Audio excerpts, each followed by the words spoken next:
Идем дальше. Идем дальше.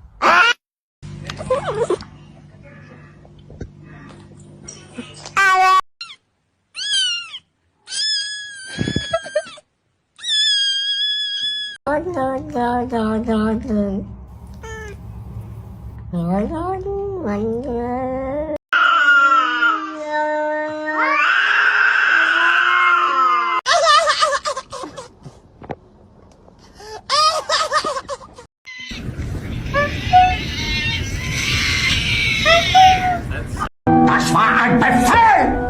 Der Angriff Steyrs war ein Befehl!